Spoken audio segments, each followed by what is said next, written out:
empezamos a grabar. Y entonces déjenme compartir y iniciamos con ácidos y bases. ¿No son los de ustedes? Esto es de física, nos pasamos a acá. Bueno, vamos a iniciar, chicos, el tema de ácidos y bases, ¿sí? Déjenme hacerlo grande, ahorita lo voy a hacer chiquito más adelante. Pero antes de iniciar ácidos y bases, le voy a preguntar a Barrón. Barrón, di una fórmula química de un ácido y un producto doméstico que sea un ácido.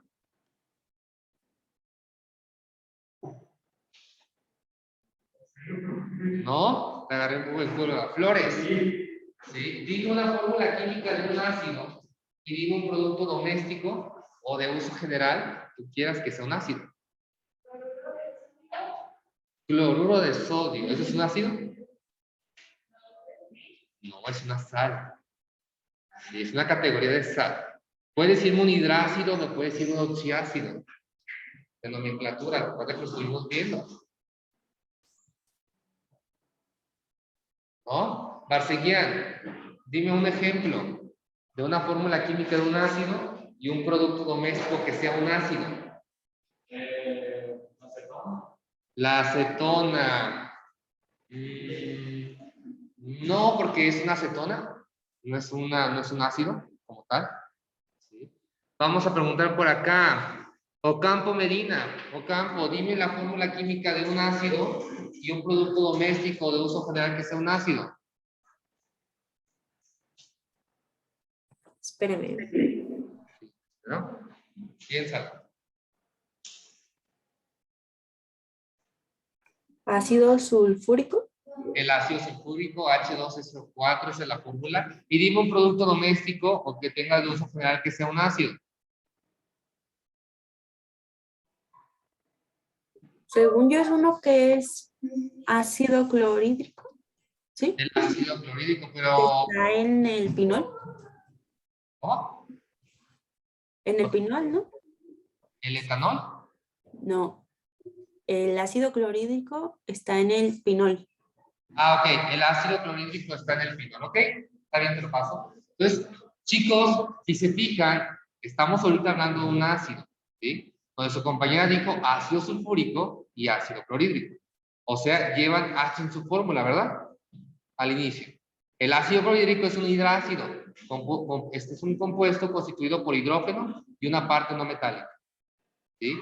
Y el ácido sulfúrico es un compuesto que es un oxiácido, constituida por hidrógeno, no metal y oxígeno. ¿Ya se acordaron de esa nomenclatura? ¿Ya? Ahora vamos a hablar de bases. Vamos a preguntarle a Bañales. Bañales, dime una fórmula química de una base y un compuesto o un producto que tú utilices en tu casa que sea una base. No, los alcoholes es un alcohol. Una fórmula química de una base. Bicarbonato. No, porque es un carbonato, básicamente. ¿Sí? Vamos a preguntarle a... Sería bueno preguntarle a Ávila. Ávila, danos un ejemplo de una base. ¿No está Ávila aquí? Ah, está en línea. Ávila, ¿estás por ahí? Sí, pero Dame una fórmula química de una base y un ejemplo. podría ser NaOH. El hidróxido de sodio, NaOH. ¿Sí? Y dime un producto en casa que sea una base. El cloro. El cloro, hipoclorito de cloro. Es básicamente un ácido, pero no es una base. ¿Podemos hacer la leche de magnesia? ¿Has probado la leche de magnesia? ¿No están en el cloro sacado leche de magnesia? Bueno, después les voy a dar de laboratorio una práctica, ¿sí? Para que lo prueben. La leche de magnesia, chicos, es una base, ¿sí? Se toma principalmente cuando tenemos problemas intestinales, ¿sí? Principalmente de estómago, inflamación o algo, lo tomamos, ¿sí? También puede ser la sosa cáustica, la utilizamos para la limpieza también, ¿sí? Pero ¿qué quiero llegar con esta información antes de entrar al tema? Principalmente nosotros conocemos que los ácidos son principalmente sustancias que tienen hidrógeno al inicio, ¿correcto? Y las bases básicamente tienen grupo hidroxilo en la parte final. Ahí estamos utilizando una teoría, que es la teoría de Arrhenius, que más adelante la vamos a ver. Pero es una teoría, porque nos estamos enfocando en ideas o principios que nos dejó una persona, ¿sí? Para poder distinguir qué es un ácido y qué es una base, ¿correcto? ¿Sí? A continuación vamos a ver también otras dos teorías, donde cada teoría tiene su punto de vista. ¿Vale? Pero antes de entrar, vamos a dejar claro generalidades de ácidos y bases. ¿Sí? Bueno, chicos, pues tenemos varios productos en nuestra casa. Por ejemplo, la leche. La leche no es neutra. Es ligeramente ácida. Tiene un valor de 6.5 a 6.8 de pH. ¿Sí? Podemos hablar del cabello. El cabello se considera que es ácido. Tiene un pH aproximadamente. Puede variar, porque fíjate que se quita el pelo. ¿Sí? Puede variar desde un pH de 6.2, ¿sí? A 6.8. ¿Sí? También podemos encontrar, por ejemplo, el chocolate, ¿sí? Chocolate Carlos V es ácido, ¿sí? Y así nos vamos a dar cuenta de varios productos, ¿vale? Ahora, también podemos tener productos de limpieza. Todos los productos de limpieza van a tener ácidos o bases, porque es su función. El ácido y la base básicamente quitan grasa, ¿sí? Entonces, esa es la función principal. Ahora, tenemos que tener características generales de ácidos y bases, ¿sí? Sabemos que los ácidos se caracterizan por tener enlace covalente polar. Franques, ¿qué es un enlace covalente polar?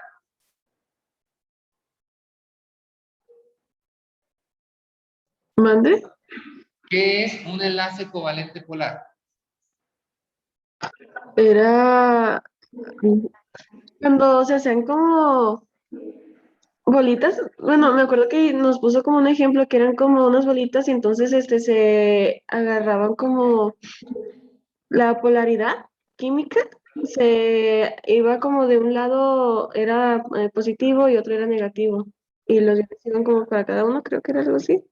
Algo más o menos así, que estamos hablando de electronegatividad, ¿sí? Chicos, un enlace covalente polar básicamente es cuando dos elementos están compartiendo electrones entre sí para poder alcanzar el nivel energético más alto. ¿A qué me refiero con nivel energético más alto? Elementos diferentes de hidrógeno quieren alcanzar 8 electrones en su última capa, que viene siendo la regla del octeto, ¿sí? El hidrógeno es el único que tiene excepción, ya que lo que quiere alcanzar es máximo 2 electrones en su último nivel, ¿sí? Entonces, aquí es lo que estamos hablando de que los enlaces covalentes polares están constituidos por elementos no metálicos, repito, elementos no metálicos. Su diferencia de electronegatividad es menor a 1.7, ¿sí? Y adicionalmente están compartiendo electrones para ser estables, ¿sí? Ahora, cuando hablamos que están compartiendo electrones, uno va a tener carga parcial positiva y otro va a tener carga parcial negativa. Cargas parciales referimos a su electronegatividad. Si su electronegatividad es baja comparado con el otro elemento, decimos que es menos electronegativo y va a tener carga parcial positiva. ¿Sí? Repito, si el elemento, su electronegatividad es más baja comparada con el otro, decimos que tiene carga parcial positiva. Y si su electronegatividad es mucho más alta que el otro, ¿sí? Decimos que tiene carga parcial negativa. ¿Vale? También es importante que ustedes recuerden los hidrácidos, ¿sí? Recuerden, voy a dejar de compartir para que todos puedan estar escribiendo, ¿sí? Los hidrácidos, chicos, pues ya sabemos, principalmente es el hidrógeno que va a estar unido, ¿sí? A un elemento no metálico, ¿sale? A un elemento no metálico, ¿sí? ¿Qué quiere decir esto? Pues tenemos el ácido clorhídrico, tenemos el ácido bromhídrico, ahí tenemos todos los que terminan en terminación hídrico, ¿sí? En el caso de los oxiácidos, ¿sí? Ya los estuvimos viendo, los oxiácidos, chicos, vamos a tener hidrógeno, vamos a tener un elemento no metálico y finalmente al final va el oxígeno. Tenemos el ácido sulfúrico, tenemos el ácido fosfórico, ¿sí? H3PO4, H2SO4, todos esos son oxiácidos, ¿sí? ¿A qué voy con esto? Cuando hablamos de los ácidos, ¿sí? Básicamente vamos a tener dos tipos, hidrácidos y oxiácidos, ¿sí? donde si yo separo un ácido, voy a liberar hidrógeno y voy a liberar la parte no metálica. Se separa. ¿Sí? En el caso del oxiácido, ¿sí? ¿Qué es lo que pasa con el oxiácido? El hidrógeno se libera y el óxido no metálico con el oxígeno se liberan juntos los dos. Porque vamos a formar iones, catión y anión. ¿Queda claro? Por eso aquí viene la palabra monoanión. Libero un elemento. Polianión. Libero dos elementos para hacer nuestro anión. ¿Queda claro? ¿Vamos bien hasta ahí? ¿Sí? Ahora, hablando de bases, ¿sí? Se caracterizan por tener enlace iónico, ¿sí? Pereceus, recuérdanos un poco en qué son o qué es un enlace iónico.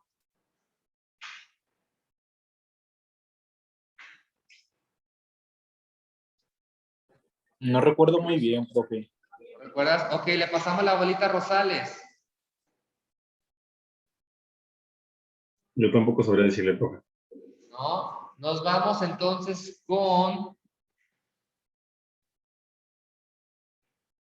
Rodríguez Navarrete. ¿Cuál fue la pregunta, profe? ¿A qué nos referimos con enlaces iónicos? ¿Cuáles son esos?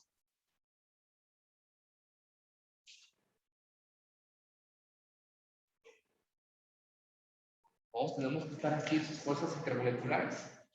¿Vale? Inter y intra, las que vamos a estar hablando ahorita. ¿No? Ok. Chicos, un enlace. Ah, sí, ¿alguien iba a comentar algo?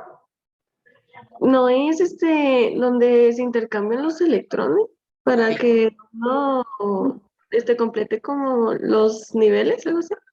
Más o menos, por ahí va la idea. Intercambiar aquí básicamente no. Aquí se los quitan entre sí. ¿Sí? Se quitan para poder alcanzar el nivel más alto de energía. ¿Sí? De cada elemento. O sea, por ejemplo, el cloro tiene 7, quiere llegar a 8, le quita a otro elemento para llegar a 8.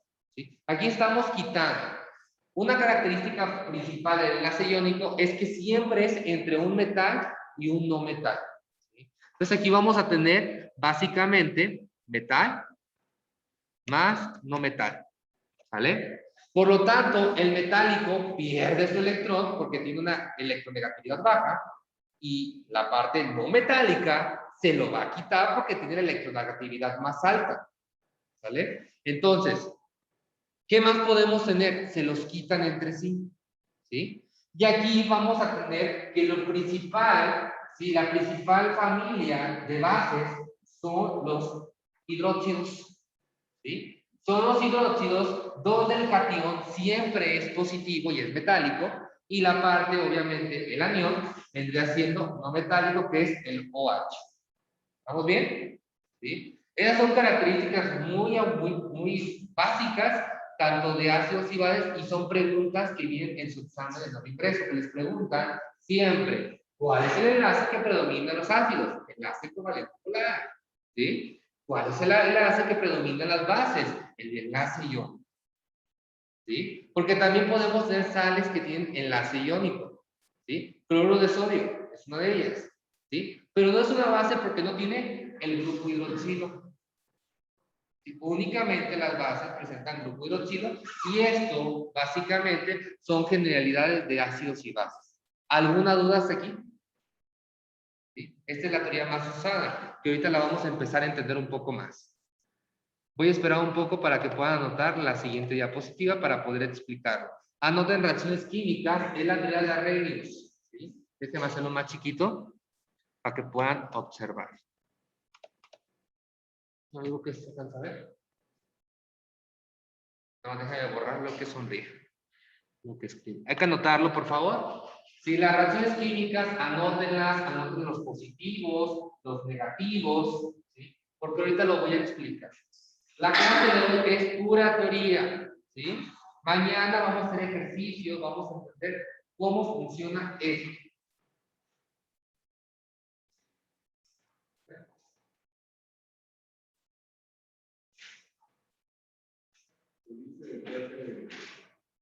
Iones de hidrógeno. Iones de hidrógeno entre paréntesis H positivo.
Recuerden, creo que regresamos el 3 de enero para que disfruten bien sus vacaciones.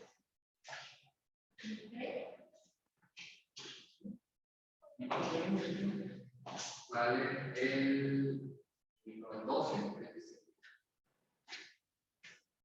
15 días.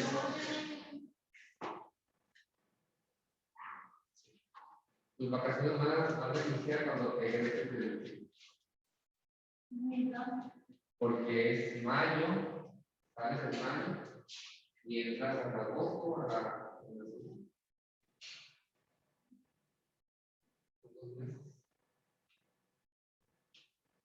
y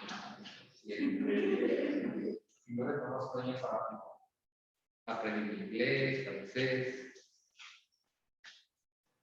o cosas de la vida.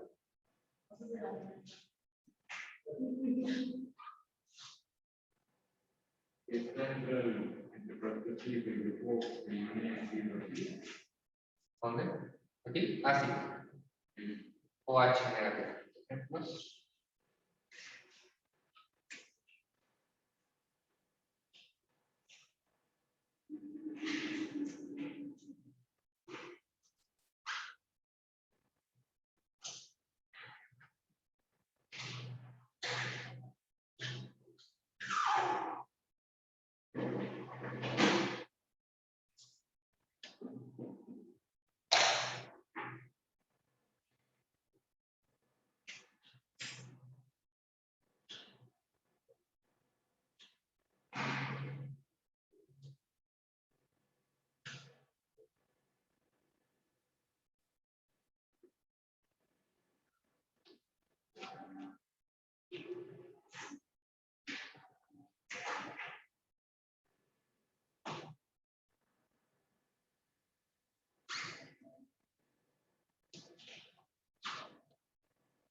Dicen que son sustancias que capaces de ionizarse. Vamos a ver de la palabra ionizar.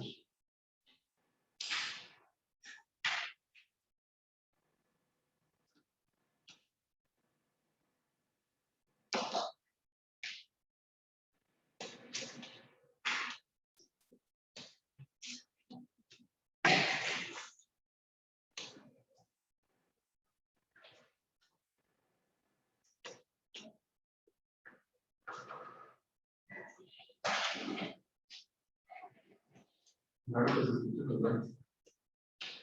Pues bueno. Está todo el ruido de los. Voy a tocar. Ok. Vamos a iniciar, ¿sí? Bueno, chicos, Arrhenius fue un científico, ¿sí?, que simplemente se percató de que había sustancias que al momento de agregarse en una disolución acuosa, en este caso agua, ¿sí? Fíjense, disolución acuosa, estamos hablando de agua. Lo ponían, ¿sí? Y había sustancias que eran capaces de liberar iones de hidrógeno, ¿sí?, y otras eran capaces de liberar grupos hidroxilos, ¿sí? Entonces, él simplemente, ¿sí?, utilizó experimentos, en este caso el potenciómetro, para poder básicamente identificar su asertividad, ¿sí? En este caso, él dijo que una sustancia que en disolución acuosa, o sea, si yo coloco una sustancia en agua y esta libera iones de hidrógeno, es un ácido, ¿sí? Él simplemente nos comentó eso. Y la base, como lo podemos ver en la parte de abajo, sustancia que en disolución acuosa incrementa la concentración de iones hidroxilos. ¿Vale? Simplemente fue lo que se percató y fue lo que nos denunció en esta teoría. ¿Sí? Por lo tanto, ahí vemos reacciones químicas que son interesantes, ¿sí? Donde, obviamente, podemos observar lo siguiente. El ácido clorhídrico, pues obviamente sabemos que es un ácido, ¿no? ¿Sí? Pero es utilizando básicamente el estatus de nomenclatura. Pero si no supiéramos sí, que es un ácido, podemos poner la fórmula química, como es HCl. El ácido clorhídrico lo ponemos en agua y lo vamos a ionizar. Ionizar, chicos, es un concepto que se utiliza para decir que se separa la sustancia en sus componentes. Eso es ionizar, ¿sí? O sea, tenemos HCl, lo vamos a separar en su catión y en su anión, ¿sí? El catión, H positivo, ¿sí? Y Cl negativo, ¿sí? ¿Qué es lo que está pasando? Sabemos que este es un enlace covalente, ¿hola? Están compartiendo electrones, pero cuando se ionizan, se separan. ¿Qué quiere decir? Únicamente sabemos que el átomo de hidrógeno tiene un protón y tiene un electrón, ¿verdad? ¿Sí? Repito, el átomo de hidrógeno tiene un protón y un electrón, ¿sí? El caso de cuando decimos ion de hidrógeno es que únicamente estamos hablando del protón, o sea que no tiene electrón, ¿sí? Entonces, si estoy liberando el protón, ¿quién se queda con el electrón? El cloro, por eso dice cloro a la -1. O sea, se lo quitó, ¿sí? Y el hidrógeno pues tiene +1, ¿por qué? Porque no tiene electrón. ¿Vamos bien hasta ahí? ¿Sí? O sea, lo perdió, vaya, para que lo puedan entender así. H2, el HNO3, que es el ácido nítrico, ¿sí? Igual lo voy a ionizar, lo voy a separar en sus componentes, ¿sí? Se libera el protón, H positiva. ¿Quién se queda con el electrón? NO3. Por eso tenemos NO3 a la -1, porque tiene un electrón de más. Y el positivo del hidrógeno quiere decir que lo perdió. ¿Vale? H2SO4, tengo 2 hidrógenos, por lo tanto voy a liberar 2 iones de hidrógeno. Cada ion de hidrógeno no tiene su electrón, por lo tanto, ¿quién se lo queda? El sulfato. Por eso es SO4 a la -2. ¿Sí? Y se fijan, cada reacción está balanceada. Ahora van a decir, profe, ¿dónde está el agua? El agua está entre paréntesis, por eso dice AQ o AC, que quiere decir que está acuoso, está disuelto, está suspendido en agua. ¿Vale? ¿Vamos bien hasta aquí? El último, ok. Tenemos 2 hidrógenos, ¿sí? Entonces, digamos, tú lo vas a ionizar, lo vas a separar, ¿sí? Entonces, cuando tú lo separas, tienes que ver la cantidad de hidrógenos, o sea, la cantidad de cationes que se te pueden liberar. En este caso son 2H. Y como son iones de hidrógeno, se dice que es +1, porque no llevan su electrón, ¿sí? Cada hidrógeno debe tener su electrón, pero ¿quién se queda con todos los electrones? El sulfato, por eso es SO4 a la -2. ¿Sí? En los anteriores es -1 porque únicamente se liberaba 1. ¿Sí? ¿Dudas hasta aquí? Voy a esperar un poco para que lo puedan analizar. Ok. Ahora, chicos, hay ácidos inorgánicos, ¿sí? Donde podemos observar que el hidrógeno va al principio. Pero también tenemos ácidos orgánicos. ¿Sí? Porque únicamente lo que hemos visto ahorita es pura química inorgánica, pero también tenemos orgánica. Pueden decir, profe, pero es que tiene OH al final. O sea, ¿cómo puede ser posible que si tiene un OH al final sea un ácido? Porque es un compuesto orgánico. Recuerden que los compuestos orgánicos tienen muchos carbonos en su estructura. Así lo van a poder identificar.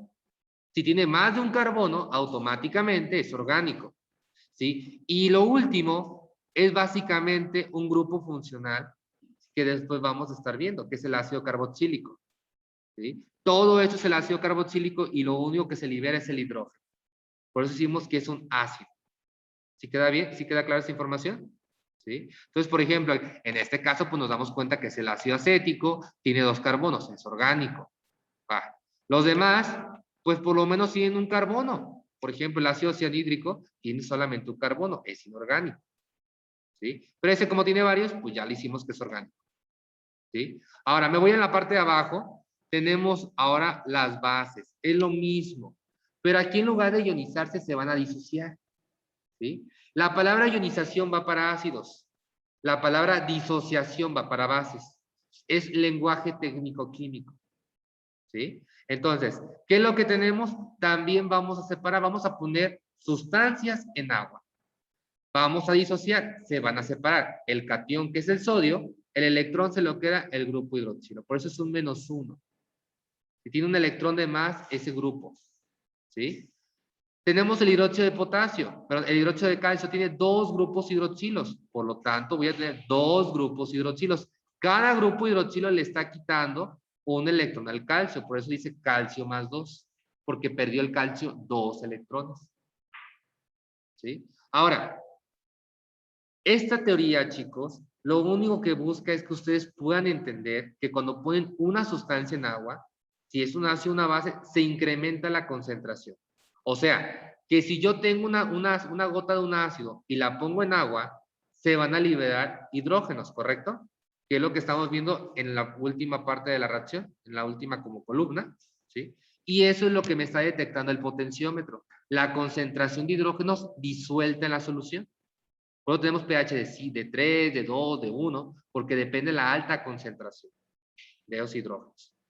Si tengo una base y tengo una base que tiene muy poquitos grupos hidroxilos, el pH va a ser muy cercano a 7. Si es muy alto, se me va a ir hasta 14 o 12. ¿Sí? Pero esto va a depender de cada sustancia. ¿Vale? ¿Dudas hasta aquí? ¿No? Entonces esta teoría es útil únicamente en nuestra parte cotidiana. ¿Sí? Esa es nuestra parte cotidiana porque es lo que más hemos estado enfocados a lo largo de nuestra vida. ¿Sí? Identificar la concentración de hidrógenos y de grupos hidróxidos y darle un pH exacto en base a la escala. ¿Sí? ¿Dudas? Voy a esperar un poco, ya te vamos a acabar.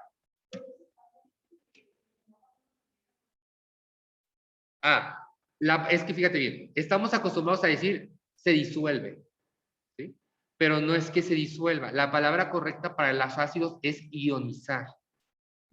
Ionizar. Y la palabra correcta para las bases es disociar. Es lenguaje técnico-químico. Ionizar es porque vamos a separar esa sustancia en sus componentes en agua. ¿Sí? Y disociar es básicamente lo mismo, pero aplica para bases. Y los ácidos únicamente la palabra ionizar. ¿Sí? Por eso cuando estamos en el laboratorio decimos, ionízalo. Y se queda hecho, ¿qué es eso? ¿No? Y obviamente lo más burdo para personas que no saben de química es disolver, agitar. ¿Sí? ¿Vamos bien hasta ahí? ¿Sí? Esto es un punto de vista sobre entender el comportamiento, cómo funciona y qué pueden pasar los ácidos al disolverse. ¿Vamos bien? Vamos a ver otra perspectiva. Voy a esperar a que lo anoten, que es la teoría de Brostolori. La teoría de Brostolori, esa es como la que más nos da unos golpes en la cabeza. Con varios conceptos. La siguiente clase voy a retomar las dos teorías porque vamos a ver la tercera, que es la de Lewis. Por ejemplo, el bicarbonato cuando se hace NaOH, también pongo la fórmula que separa. No. No, si lo hubiera pedido, sí.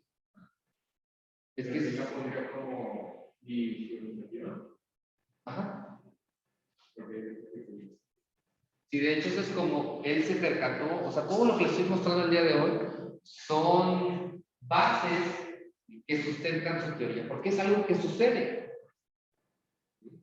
Pero no podemos decir que es una ley porque no aplica para todas las sustancias, hay excepciones. Cuando hay excepciones, automáticamente se queda en teoría, no trasciende a ley.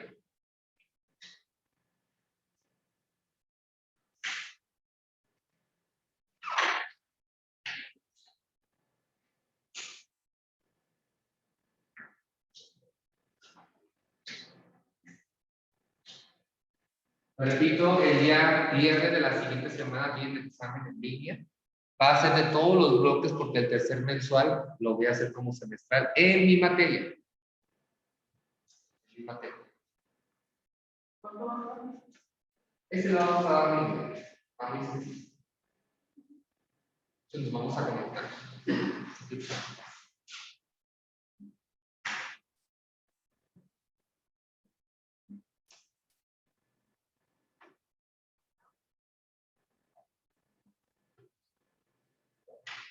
Antes de irse de vacaciones, les voy a dar el código de la clase de temas electrónicos.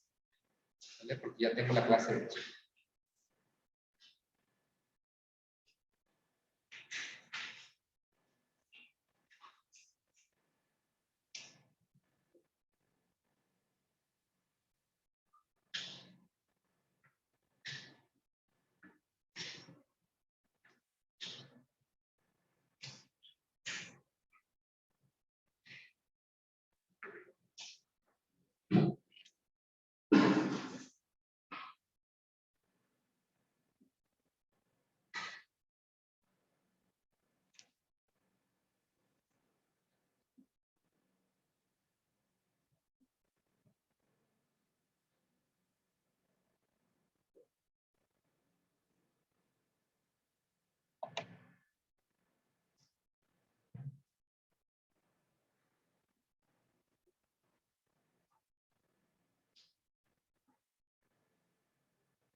Fausto, me dijeron que debes física del semestre pasado.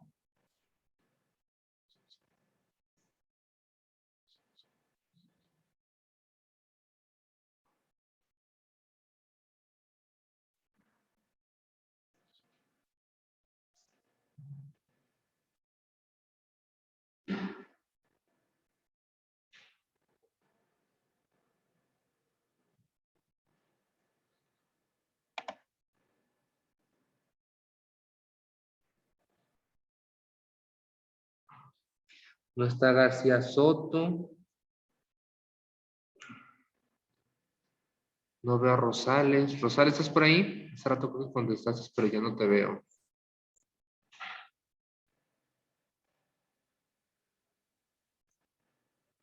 Sánchez Chaire tampoco está y Sánchez Rodríguez tampoco. Bueno, vamos a explicar rápidamente esta ley, chicos. Bueno, este científico que fue Brewster lo hizo. Un dolor de cabeza, ¿sí? Porque nosotros habíamos considerado que la reacción neutralización, ¿sí? Pues obviamente únicamente se formaban una sal y agua. Si yo pongo una base y pongo un ácido, me van a formar siempre sal y agua. Pero él no se quedó con esa información, él quiso seguir investigando, ¿sí? Él se dio cuenta, ¿sí? Aplicando o extendiendo la ley de Arrhenius, que una sustancia se puede poner en agua, correcto. Ellos aplicando Arrhenius. Pero él también dijo, si yo pongo una sustancia frente a otra, o sea, un ácido frente a una base, pues también puedo identificar quién es un ácido y quién es una base. No únicamente ponerlo en agua y ver si libera hidrógenos o libera grupos hidroxilos.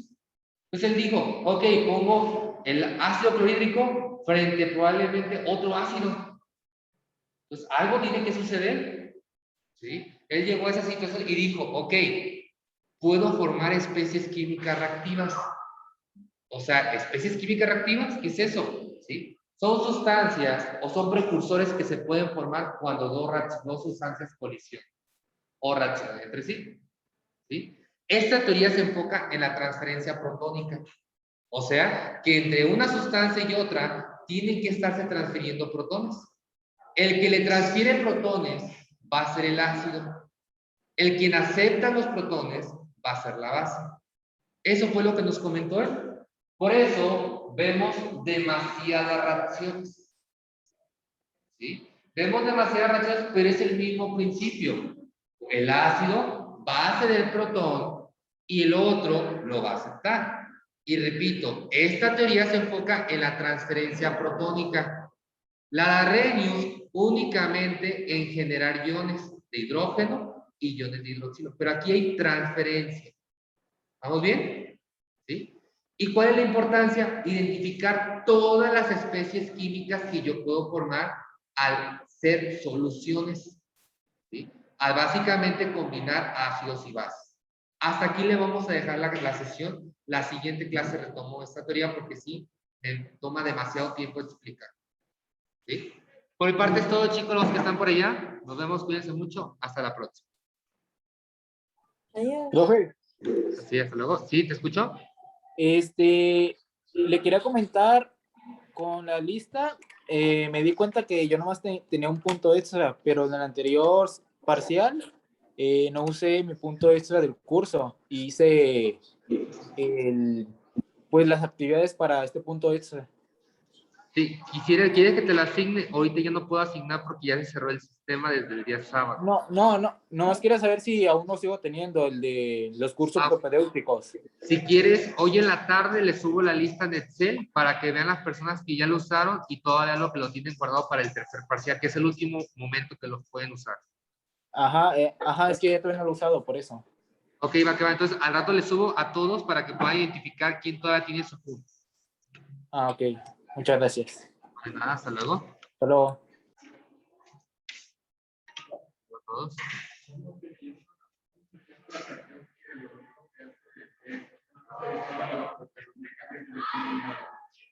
¿Cómo, perdón?